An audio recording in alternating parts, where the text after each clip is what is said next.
Welcome to the Booktopia podcast. I'm Sarah McDuling. I'm here with my co-worker Shanu Prasad, and we are both of us somewhat giddy with glee to be talking today with Margaret Rogerson. Hi, Margaret. Hi, I'm so excited to be here. Thank you for having me. Oh, we are delighted. Now, I think we're probably going to want to talk about everything you've ever written, but you are particularly here today to be talking about your upcoming book, Vespertine. For all the people listening, could you just tell them a little bit about the book and what they can expect?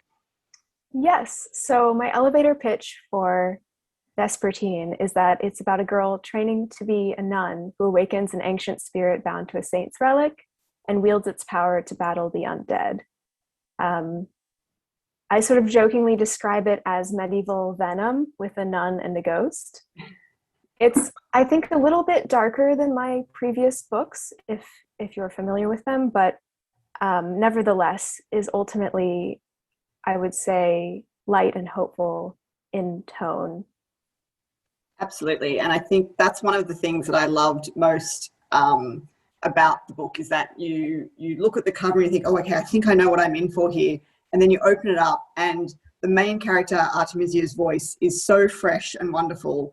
And then the developing relationship that she has with other characters in the book there's just this amazing lightness and humor, even though they're going through some really traumatic and, serious things in the book. So I loved it a lot. And I thank you for doing that because it's been a while since I'd read some YA fantasy.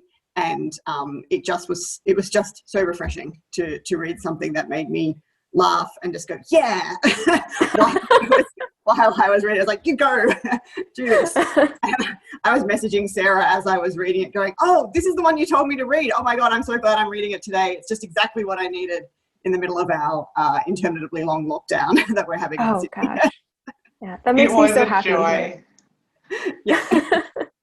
I feel... Oh, no, go ahead. Speaking of elevator pitches, though, I think I somewhere online heard you describe it as Joan of Arc meets Venom with a bit of Dark Souls.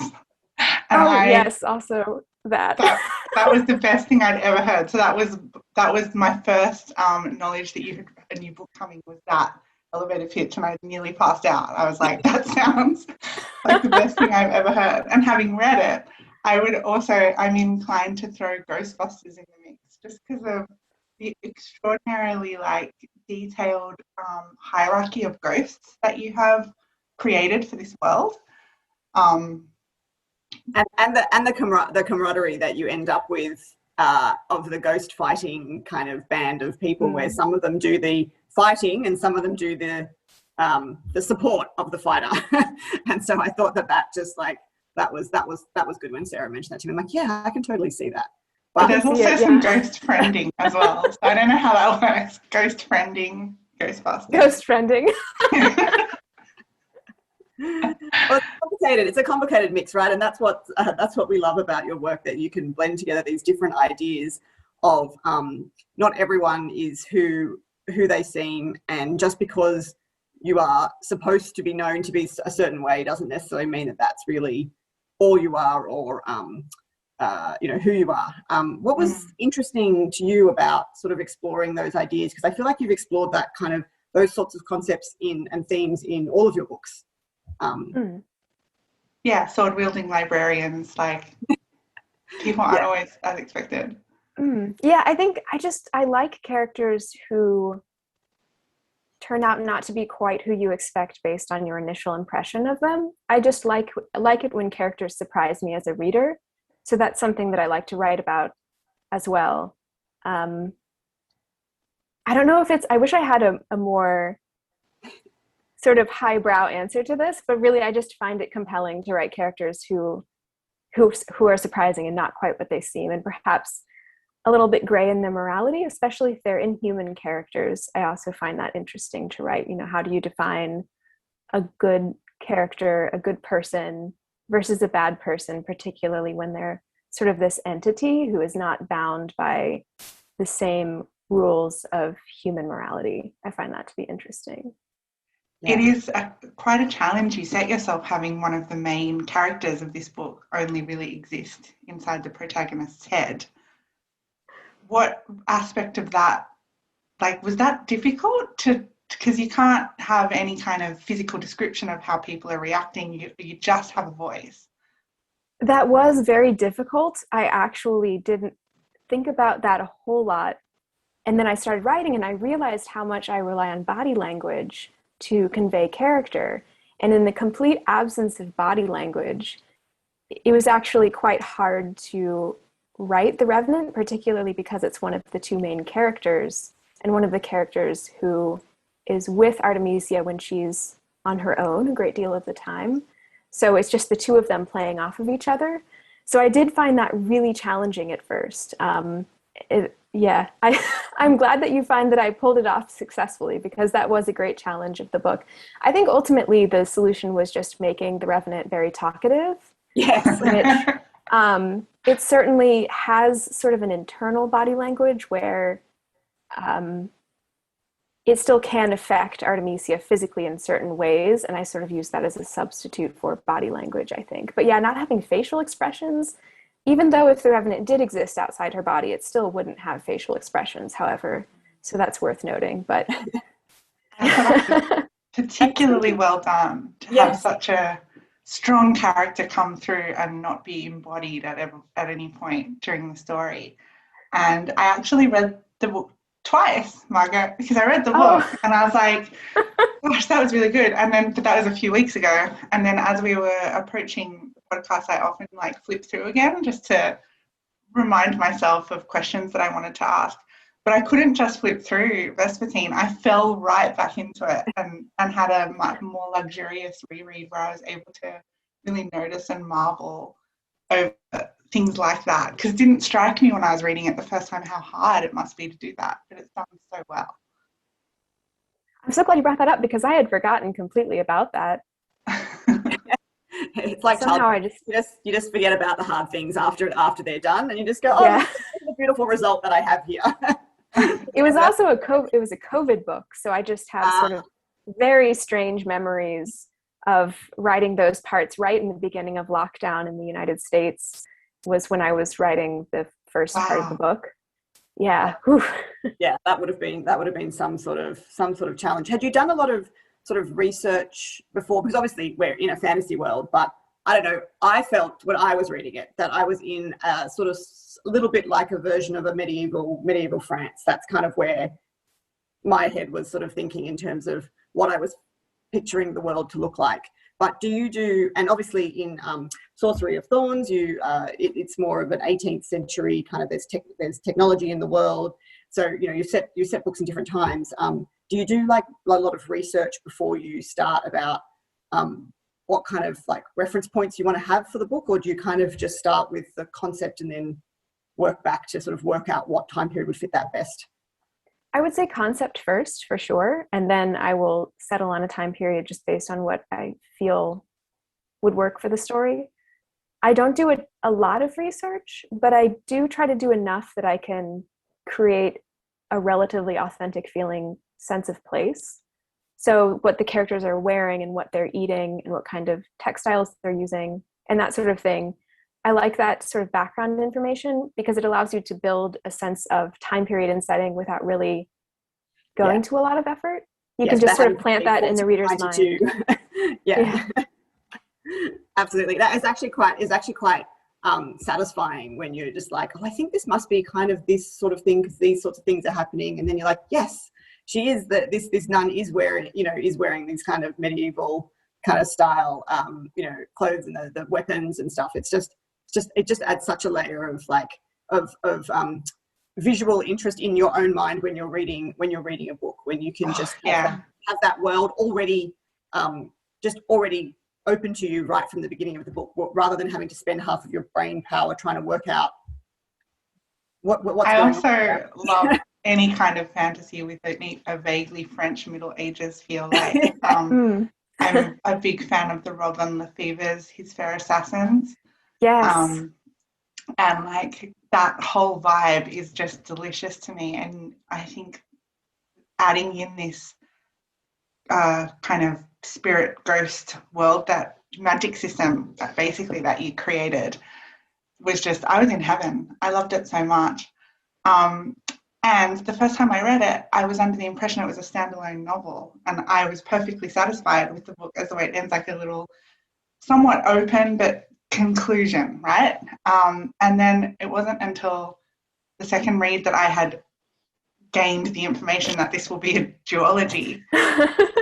So that just made me so happy, because now we get to meet Artemisia and the Revenant again.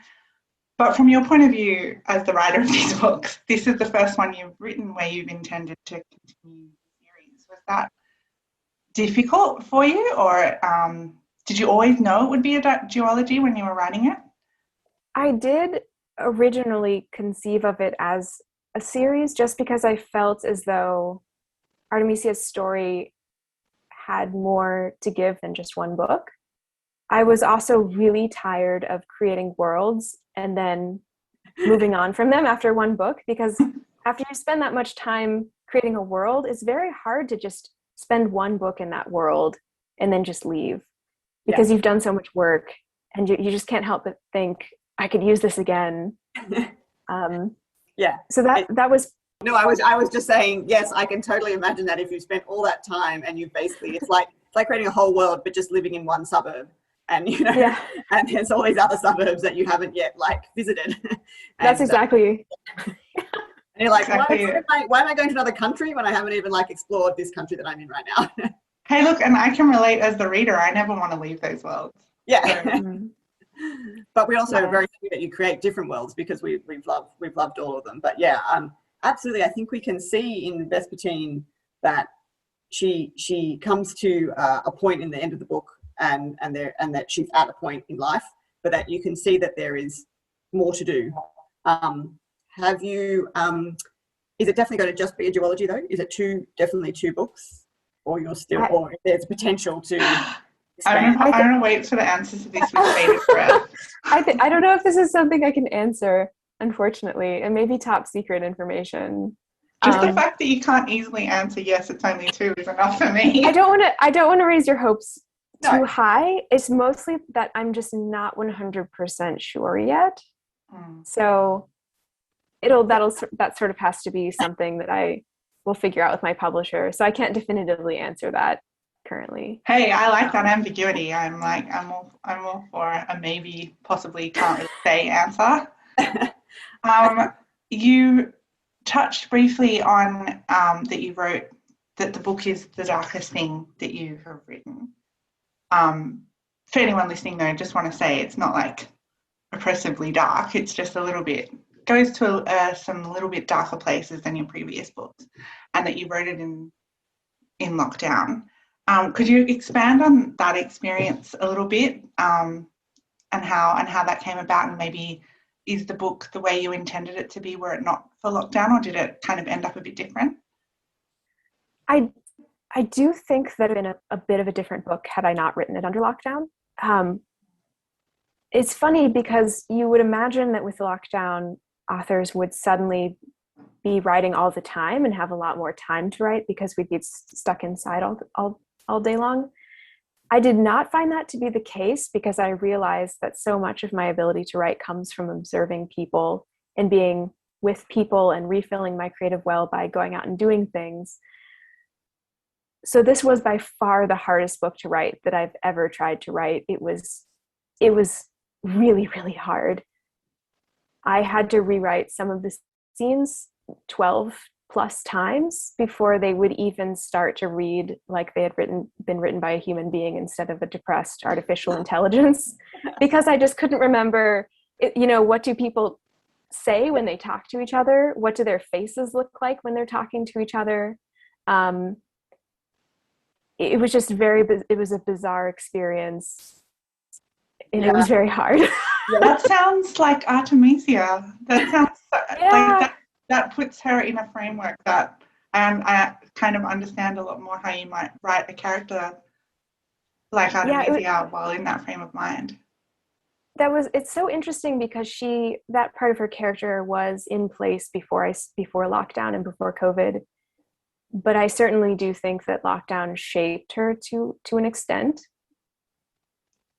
because how could it not? I can't imagine that I could have written a book under those circumstances and not had them affect the book in some way. So I do think that, yeah, that did rub off on Artemisia quite a bit. Poor Artemisia. I love her so much, though. It's wonderful to be in her head. I totally understand why the Revenant wants to stay there. It seems like a really great place to be. She's incredibly strong. She has a kind of unique outlook, and also outside of, like, we're in her first person, and the way she describes her own actions sometimes, like, we're bringing it back to the humor. The humor in your book is so gentle. Like, I feel like it's such a gentle, subtle little vein of humor that sometimes just comes down to a single word choice. Like, you might have a character inspecting some hats, for example, and throw in the adjective funerally, and that just makes me laugh out loud. This isn't a question. This is just me saying things that I like about the book. I realised that halfway through. Well, I do have a question. I'm also really interested in the fact that each book that you have written, the main characters are parentless. They're for various different reasons.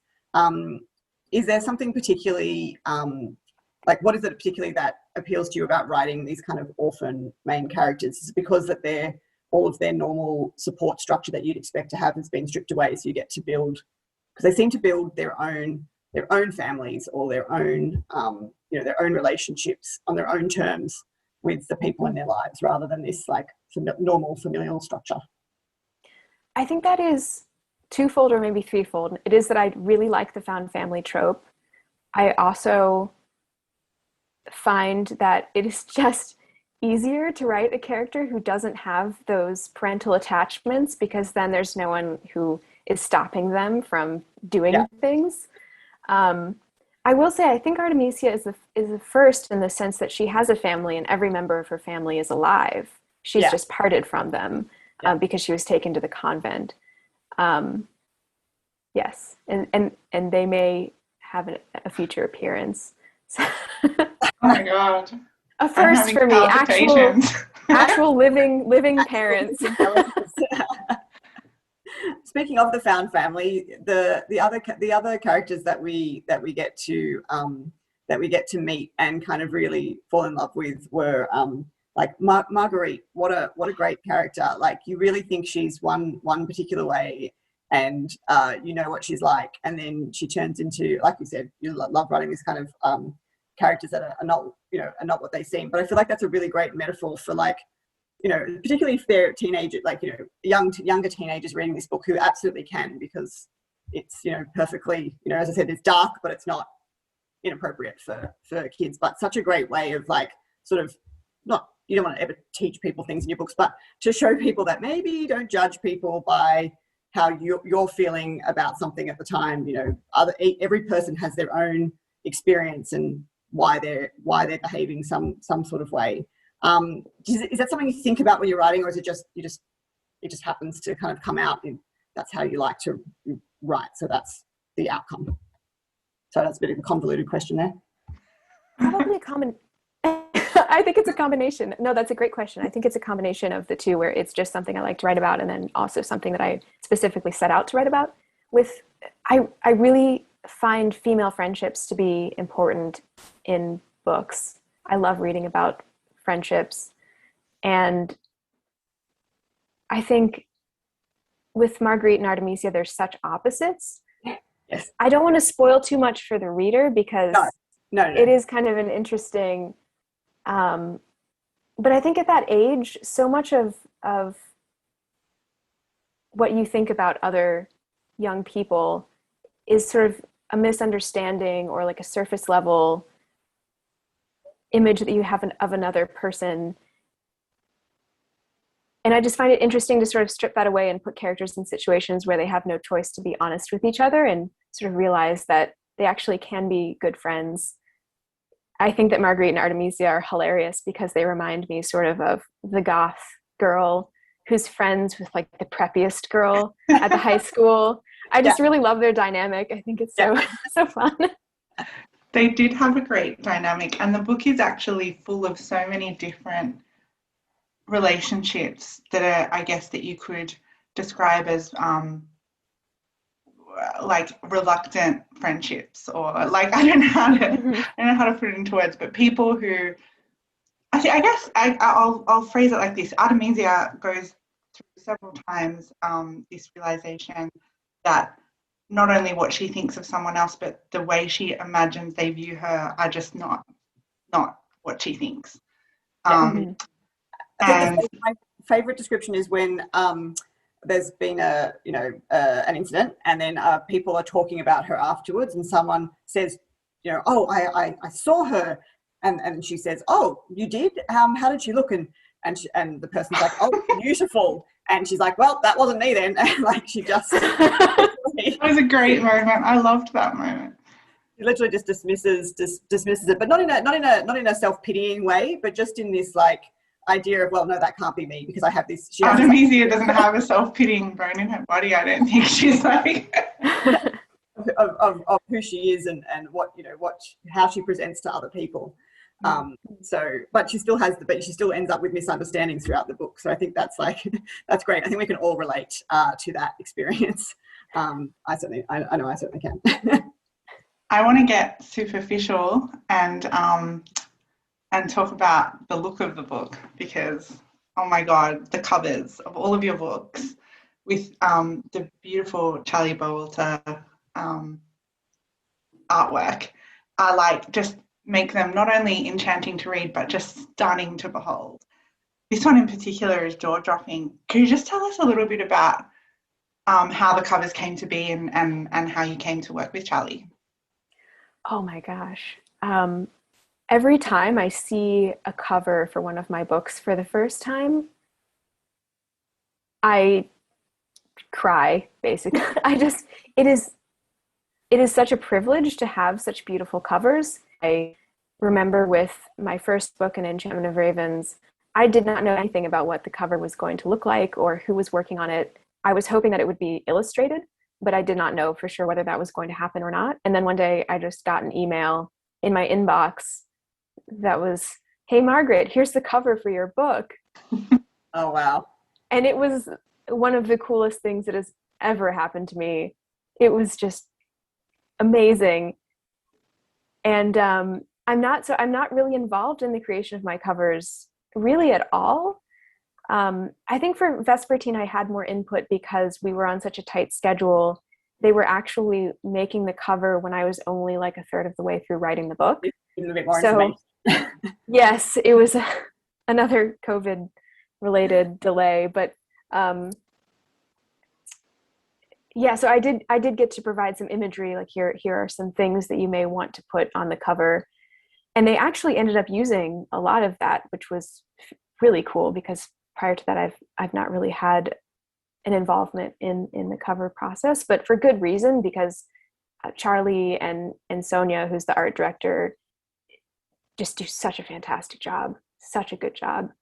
I'm almost glad that I'm not involved with it in any way, because when it happens, it's such a wonderful surprise. It's fantastic. Oh, that's so great. That's like a serendipity thing, because that doesn't always happen. Not everyone is always very as happy, or that's not the direction they think that the publisher should go down. So it's really great to hear that even though you were not, you're not directing them to what you want, that they've somehow managed to pick up the same things maybe we did with the feels, they're doing with the visuals from reading your book and being able to bring that idea of what you have for this book to life on the covers. So that's very, very exciting, and very exciting that people are going to have to make a bit more space on their shelf for books from you. Definitely keepsake items, your books, exactly. For multiple reasons. I think I'm obviously a big believer in the whole not judging a book by its cover, but I'm I'm a bookseller and understand that the cover is the best advertisement you will have for the book. And so I think I'm so pleased that your stories that are so rich and beautiful and sort of poetic and lyrical have these covers that completely match the vibe you're going to get in the book. Yes. And look, we're very, very, very, very happy that these are the books that you are writing. But one thing I'm always interested about is what draws people into writing, you know, what they do write. So what was it about the kind of fantasy, YA fantasy genre that you just made you decide that that's the kinds of books, or so far, you know, you can do whatever you like in the future, but so far that's what you've wanted to write versus a contemporary YA or writing for preschools or writing for, you know, particularly aimed at adults? What was the kind of driving force behind that? Absolutely, because I think while reading has been important to me at every stage of my life, as a teenager, I really needed books the most, particularly the escapism of fantasy. That's when books just provided that necessary solace for me. And I just really felt as though, having had such strong feelings associated with the books that I read as a teen and the ways that they shaped my imagination growing up, I just really wanted to write for that age group and sort of provide that fantasy escapism for young people who might really need it, as I really needed it at that age. That's so well said. And what were some of those influences? What were some of the things that you enjoyed reading when you were younger? So many things. When you were a teen. Oh my gosh, so many things. I loved Robin McKinley, was a huge influence on me. Yeah. Yes. Makes so much sense. Robin McKinley and Diana Wynne Jones, I think, were my big two. Yes. Yeah. House Moving Castle, one of the best books ever written. I'm dying. No wonder I love your book so much. I mean, I feel there are fairly obvious House Moving Castle influences in pretty much everything that I write. Yes, in that humor that like Sophie has when she's dealing with the recalcitrant house and also these larger than life, somewhat eccentric but super powerful characters that are very Howl-like. Oh, I love it. You're like listing, those are the books that went into my id when I was like a child, and I think have informed so much of what I seek out in stories as an adult. So it makes perfect sense to me now that I put your books in those categories. Like I would put those books alongside each other on the shelf. We'll have your three next to House Moving Castle, next to Beauty, next to all of those books that are just like gorgeous. Highest possible compliment. I haven't, like, look, I mean, I love books for all sorts of reasons, but there's really something about those books that tap into that particular vein of like lush, lyrical, fantasy YA that really, really appeal to me. Another author who I think does it is Meg Spooner. I sort of, she has less magic, but she has something in her books that I feel tap into that same vein, and it's really rare. So, you know, when I do find it, I just lavish praise where I feel praise is due. But we are kind of running out of time, so we've had a few warnings. So I feel like we may need to start wrapping it up. But Margaret, thank you so much for your time today and for speaking to us all the way from the other side of the world. Thank you for having me. This was really wonderful. I'm so honored to be here. And for everyone listening, you can get your copy of Vespertine as well as Margaret Rogerson's backlist titles Enchantment of Ravens and Sorcery of Thorns, all of which are highly recommended by myself and Shanu, and you'll find most people who've read them online at Booktopia or at your local bookstore. Thanks for listening and never stop reading.